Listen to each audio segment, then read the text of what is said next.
HC అంశంపై గురువారెడ్డి మాట్లాడుతున్నారు. Live ద్వారా చూద్దాం. ఆఫీస్ బేరర్ల సమక్షంలో ఒక మీటింగ్ జరిగింది. దాన్ని కూడా తుంగలో దొక్కి ఇవాళ దాన్ని కంటెంప్ట్ చేసి కోర్టు కంటెంప్ట్ చేసి అందరూ కూడా ఇలా సభ్యులందరూ కమిటీ మెంబర్లు అపెక్స్ కౌన్సిల్ సభ్యులందరూ కూడా క్రైమ్ చేస్తున్నారు.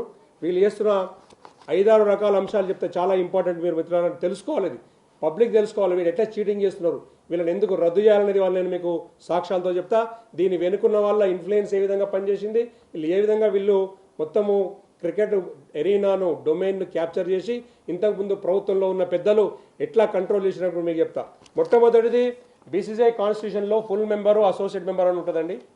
అయితే వీళ్ళు ఇందులో ఉన్న అయితే రిఫ్లెక్షన్ హైదరాబాద్ క్రికెట్ అసోసియేషన్ తీసుకున్న ఏదైతే కొత్త కాన్స్టిట్యూషన్ ఉందో ఇందులో దీన్ని ఒక 10 పేజీలు గాయబ్ చేశారు. అందులో ఏంటంటే అసోసియేట్ మెంబర్ అనేది క్లాజే తీసి పడేశారు. ఏంది మీకు చెప్తా, అసోసియేట్ మెంబర్ డిఫరెన్స్ ఏంది చెప్తా. ఓటింగ్ మెంబర్ అయితేనేమో ఓటింగ్ ఉంటుంది, ఫుల్ మెంబర్ ఉంటాడు, డబ్బులు కొంచెం ఎక్కిస్తారు, రంజీ ట్రోఫీ అన్నీ ఉంటాయి, ఆడిపించుకుంటారు. కానీ అసోసియేట్ మెంబర్ అని అంటే ఎవరెవరంటే వీళ్ళు బీసీసీఐ కాన్స్టిట్యూషన్ ప్రకారం ఓటింగ్ రైటు ఇవ్వలేదు. ఎవరికి ఇవ్వలేదు? Railway sports promotion board, all India universities ఇట్లాంటి వాళ్లకు అసోసియేట్ మెంబర్ కింద, ఎందుకంటే వాళ్ళకు ఒక స్పెసిఫిక్ జ్యూరిస్డిక్షన్ అంటూ ఉండదు, దేశమంతా ఉంటారు కాబట్టి. కానీ వాళ్ళ రిప్రజెంటేటివ్స్ ఇన్స్టిట్యూషన్స్ కింద అసోసియేట్ మెంబర్ కింద బీసీసీఐలో రిప్రజెంట్ చేయొచ్చు. ఒకవేళ రిప్రజెంట్ చేస్తే వాళ్ళు కనుక రిప్రజెంట్ చేస్తే వాళ్ళు స్పోర్ట్స్ ప్రమోషన్ బోర్డ్స్ కాబట్టి వాళ్ళ తరఫున ఒక ప్లేయర్స్ ప్యానల్ ఉంటుంది. అంటే క్రికెటర్లను మీరు రిక్రూట్ చేసుకుంటారు కాబట్టి వాళ్ళకి స్పోర్ట్స్ ప్యానల్ ఉంటుంది, స్పోర్ట్స్ ప్లేయర్స్ ప్యానల్ ఉంటుంది, అంటే క్రికెటర్స్ ప్యానల్. దాని నుంచి ఎలక్షన్ పెట్టుకొని ఆ ఎలక్షన్లో ఎలక్ట్ అయిన రిప్రజెంటేటివ్ వచ్చి ఏజీఎంలో పార్టిసిపేట్ చేయొచ్చు, ఎస్జీఎంలో పార్టిసిపేట్ చేయొచ్చు అనేది రూల్ కాన్స్టిట్యూషన్లో రాసి ఉన్నది. మీకు కాపీ ఇస్తాం. అయితే హైదరాబాద్ క్రికెట్ అసోసియేషన్ ఫస్ట్ ఏం చేసిందంటే అసోసియేట్ మెంబర్ అనేది దగ్గర ఉంటుందండి. ఇక్కడ మెంబర్షిప్ రూల్ చూస్తాం. మళ్ళీ 3 మెంబర్షిప్ జ్యూరిస్డిక్షన్ అండ్ మెంబర్స్లో మెంబర్షిప్ మాత్రమే ఉంది, కానీ ఎక్కడ కూడా అసోసియేట్ మెంబర్ అని లేదు. ఎప్పుడైతే బీసీసీఐ కాన్స్టిట్యూషన్ను వీళ్ళు యాజ్ ఇట్ ఈజ్ అడాప్ట్ చేసుకోలేదో ఆ రోజే వీళ్ళు డిస్క్వాలిఫైడ్. 2018లోనే హెచ్సీఐ రద్దు అయిపోయి ఉండాలి, హెచ్సీఐ సభ్యత్వం, ఈ రోజు దాకా కాదు.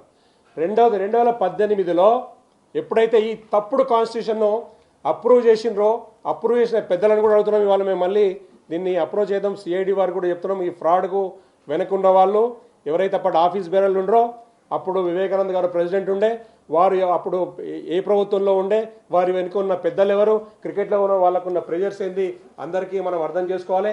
మేము ఉట్టిగానే పేర్లు చెప్తలేము. ఒక కాన్స్టిట్యూషన్నే తప్పుడుగా ఫ్రాడ్ చేసేంత ధైర్యం వీళ్ళు చేసినారంటే ఇమ్మీడియట్గా వీళ్ళని రద్దు చేయకపోతే ఇంకెన్ని మోసాలు చేస్తారు అనేది మేము ప్రశ్నిస్తున్నాం.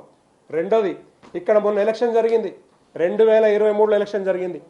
ఎలక్షన్ జరిగినప్పుడు ఒకవేళ వీళ్ళు కాన్స్టిట్యూషన్ ఫాలో అయ్యేటోళ్ళు అయితే, బీసీసీఐ కాన్స్టిట్యూషన్ ఫాలో అయ్యేటోళ్ళైనా, వీళ్ళ సొంత కాన్స్టిట్యూషన్ ఫాలో అయ్యేటోళ్ళైనా కానీ వీళ్ళు ఏం చేసి ఉండాలంటే ఒక ప్రతి ఏదైనా ఒక ఎస్ఎల్పి వేసుకుని వీళ్ళు ఎస్ఎల్పి నెంబర్ 6229 ఆఫ్ ఏదో ఉంది, 2021 సుప్రీంకోర్టులో నడుస్తుంది. ఒక్కరు వీళ్ళే గొడవలు పడతారు, వీళ్ళే అడ్వకేట్లను అపాయింట్ చేసుకుంటారు. డబ్బులు మాత్రం హెచ్సీ అకౌంట్లోంచి అందరి లాయర్లకు పోతాయి. కొట్లాడుకుంటాడు, కత్తి దూస్తాడు, గన్ను పెట్టాడు, అందరికీ వీళ్ళే డబ్బులు ఇస్తారు. హైదరాబాద్ క్రికెట్ అసోసియేషన్ ఆ ఫ్రాడ్ మేము బయట పెట్టి వాళ్ళందరికీ నోటీసులు పంపిస్తే దాని మీద ఇంతవరకు ఆన్సర్ లేదు. దాని మీద కోర్టులో కేసు, సుప్రీంకోర్టులో కేసు కూడా ఫైల్ చేసినాం. ఆపోజిట్ లాయర్లకు డబ్బులు పే చేయడం అంత దుర్మార్గం ఇంకెక్కడ ఉంటుందా చెప్పండి? ఎంత ఫ్రాడ్ అది, ఎవరిని మభ్యపెడుతున్నారు? ఈ డబ్బులన్నీ కూడా పబ్లిక్లీ అకౌంటబుల్ డబ్బులు ఇవి. ఈ డబ్బులు మిస్యూజ్ చేస్తారు కాబట్టి ఇవాళ విజిలెన్స్ వారు, సిఐడి వారు, గవర్నమెంట్ ఇన్వాల్వ్ అయ్యి వీళ్ళ మీద ఇన్వెస్టిగేషన్ చేసుకుంటూ వీళ్ళకి తగిన శిక్ష చేయడానికి ముందుకు వచ్చింది. అయ్యా ఏంటి అంటే 2023 ఎలక్షన్ ఇది రద్దు చేయాలి. ఎందుకు రద్దు చేయాలంటే మనం అందరం చూస్తున్నాం, చీటింగ్, ఫోర్జరీ చేసి జగన్మోహన్ రావు ఏ విధంగానైతే అధ్యక్షుడిగా ఎన్నికైండో, ఆయన అధ్యక్ష ఎన్నికలో నాకు ఆశ్చర్యం వేసే విషయం ఏంటంటే క్రికెట్కి ఏమాత్రం సంబంధం లేనోడు, హైదరాబాద్ క్రికెట్ అసోసియేషన్లో ఉన్న 220 మంది సభ్యులకు ఎవరికి ఫ్రెండ్షిప్ లేనోడు సడన్గా వచ్చి 1 మంత్ ముందో 2 నెలల ముందో దిగి ప్రెసిడెంట్గా ఎలక్ట్ అయినట్టు నాకు ఆశ్చర్యం వేసింది.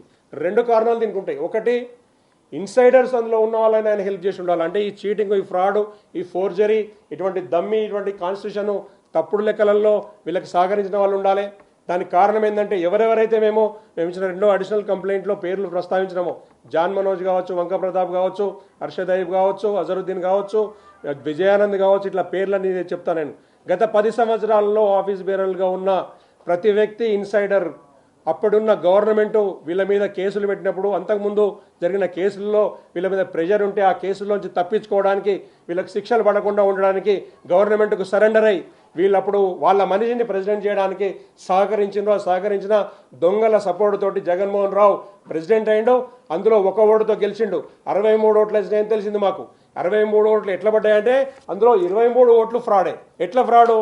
ఇప్పుడు జస్టిస్ నాగేశ్వరరావు గారు ఆఫ్టర్ ఆల్ రిఫార్మ్స్ ఆయన చేసిన ఇంప్లిమెంటేషన్ రికమెండేషన్స్ తర్వాత 2023లో ఎలక్షన్ డిక్లేర్ చేయాలని వి సంపత్ కుమార్ గారు అప్పటి ఫార్మర్ ఎలక్షన్ కమిషనర్గా పనిచేసిన ఆయన ఐఏఎస్ ఆఫీసర్ను ఎలక్షన్ ఆఫీసర్గా అపాయింట్ చేసి ఇగో బాబు ఇది ఫైనల్ లిస్టు, వీళ్ళు ఓటర్లు వీళ్ళని పిలిచి నామినేషన్లు తీసుకొని నువ్వు ఇమ్మీడియట్గా నువ్వు ఎలక్షన్ కండక్ట్ చేయని అప్పచెప్పిపోతే ఇందులో ఎలక్షన్ సార్ ఇక్కడ చూడండి, ఇది క్లబ్ల లిస్టు, ఇది అప్రూవ్డ్ జస్టిస్ నాగేశ్వరరావు గారు అప్రూవ్డ్ చేసిన ఓటర్స్ లిస్టు. ఏది క్లబ్స్ లేదా ఇన్స్టిట్యూషన్స్. దీని పక్కన దాని రిప్రజెంటేటివ్ ఎవరు? ఎందుకంటే ఇష్యూ అంతా కూడా ప్రాక్సీ ఓటింగ్ జరుగుతుంది, చీటింగ్ జరుగుతుంది, కాన్ఫ్లిక్ట్ ఆఫ్ ఇంట్రెస్ట్ ఉంది అనే ఉద్దేశంతో జస్టిస్ నాగేశ్వరరావు గారు క్లియర్గా స్టడీ చేసి ఏ క్లబ్స్కు వాళ్ళు సమర్పించిన డేటా ప్రకారం ఈయన పంపించిన నోటీసులకు క్వాలిఫికేషన్ బేస్ చేసుకొని ఎవరెవరైతే రిప్రజెంటేటివ్స్ అని అప్రూవ్ చేసిండో ఓటర్ పేరు కూడా వాళ్ళ ఐడీస్ అని కూడా ఇన్స్టిట్యూషన్ పక్కన పేరు కూడా ఉంది. వీళ్ళని ఫైనల్ చేసి ఆయన సబ్మిట్ చేసి సేమ్ కాపీ కోర్టుకు, సుప్రీంకోర్టు వారికి, తర్వాత అప్పుడున్న ఎలక్షన్ ఆఫీసరు సంపత్ కుమార్ గారికి అప్పచెప్పాడు. ఇక్కడ నేను ఆరెంజ్ మార్క్ చేసిన, మీకు నేను కాపీ ఇస్తా. ఇవన్నీ కూడా ఇన్స్టిట్యూషన్ క్లబ్స్.